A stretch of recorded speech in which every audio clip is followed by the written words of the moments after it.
এ আছে রেশম পোকা বলা হয়। আর এই তুঁত গাছের পাতা খাই বলে একে তুঁত পোকা বলা হয়।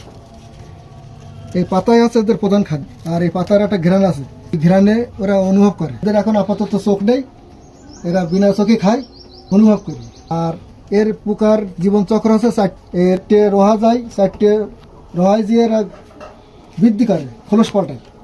খোলস পাল্টানোর পরে এক এক ধাপ বৃদ্ধি হয়। এখন এই আমাদের শেষ পর্যায়ে 3টে ধাপ চলে গেছে, আর এই আর একটা ধাপ রয়েছে। এটা হচ্ছে শেষ রোহা বলে এর। এই আজকের বিকেলে এগুলো খোলস ছেড়ে এগুলো উঠে আসবে। উঠে আসার পরে আবার 1 সপ্তাহ থেকে 6 দিন থেকে 8 দিন খাবে, খাওয়ার পরে গুটি তৈরি করে। আর এই গুটি দিয়ে কি হবে? আর এই গুটির থেকে হয় সুতো, আর এই সুতোই থেকে হয় কাপড়। প্লাস আমরা এই গুটি উৎপাদন করি আর গুটি বিক্রি করি আমরা। এই পোকাগুলো পাতাগুলো খায়, খাওয়ার পর কতদিনের ভিতরে গুটি তৈরি করে?